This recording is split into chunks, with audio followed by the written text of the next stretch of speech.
Parayotis Yiannopoulos says it's an oversimplification also to put all on the same basket and say they were no different.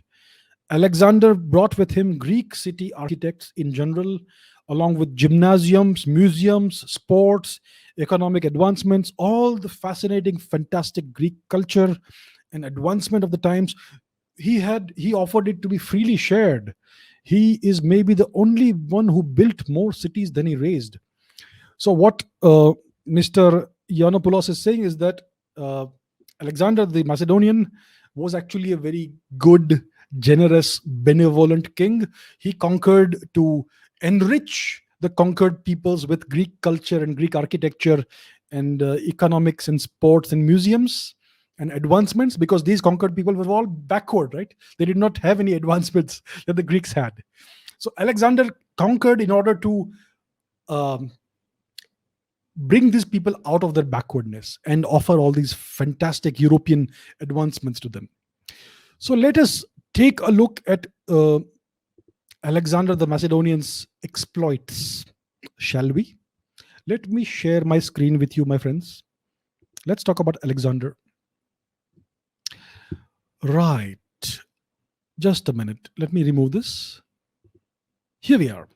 So this is in the beginning. This is a book called, the book's name is The Madness of Alexander the Great and the Myth of Military Genius. The author is Richard Gabriel. Note it down. Purchase the book if you can. Now, what does it say here? This is in the beginning of Alexander's career as a tyrant.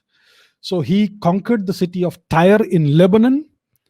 Lebanon is in the eastern Mediterranean, okay? So when the Macedonians finally broke through the fortifications and entered the city, the slaughter was terrible, for the Macedonians went to work with savage ferocity. Some 8,000 were killed, and 30,000 men, women, and children were sold into slavery. As a final outrage, Alexander crucified all the men of military age. These were no less than 2,000. So I don't see any museums or culture or advancements being proffered to the people of Tyre here. You have 8,000 killed, 30,000 men, women, and children enslaved, and 2,000 men crucified. What sort of barbarian was he? Let's look further at Shri Alexander. The fact that Alexander took personal pleasure in the torture and death of Betis. Betis was a Persian general.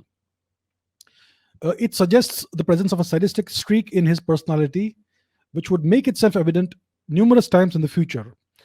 Later, Alexander personally witnessed the torture of Philotas, ordered the stoning of suspected conspirators, crucified thousands of captives, and occasionally murdered or tortured victims himself.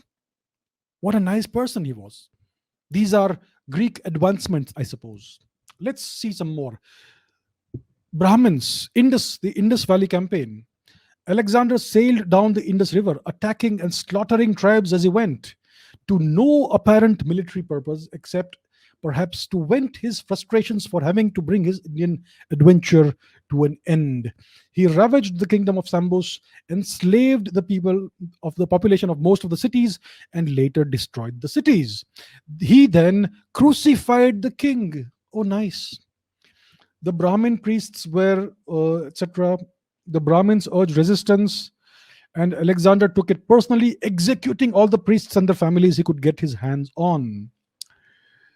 Citing Clitarchus as their source, Curtius and Diodorus say that in this campaign against the Indian tribes, Alexander killed 80,000 Indians in this region and captured many others.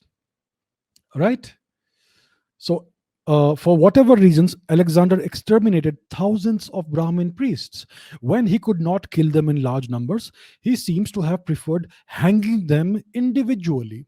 What a great man of culture! Let's look here. The victory over Porus had no strategic effect except to unify the Indians on the other side of the river to rally and prepare to fight Alexander together. Confronted with this opposition and the mutiny of his troops, Alexander was forced to abandon his campaign. The transit down the Indus River saw Alexander perpetrate one slaughter after another.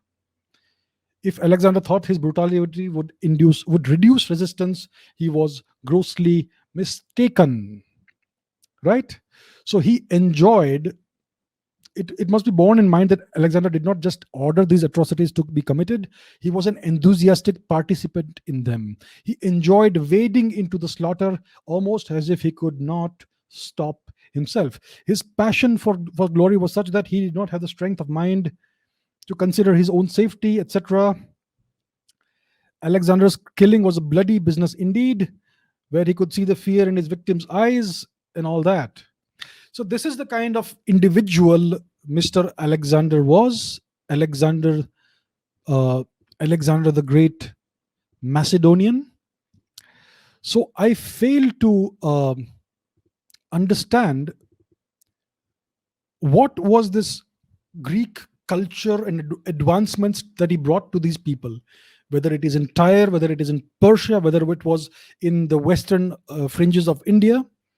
There was no gymnasiums or museums or sports or economic advancements or Greek culture or advancement. It was barbarism, which seems to be a hallmark of the Western cultures, unfortunately. So that is all Mr. Alexander brought to whatever region he invaded. And it is only fitting that he met his end in India. He fought Porus. The Greeks claim that he defeated Porus, which seems to be an absolute lie of fabrication. What actually happened was that he was defeated in India. He was grievously wounded. He limped back to Babylon, where he died from his wounds. So it is a fitting end to one of the worst barbarians in human history.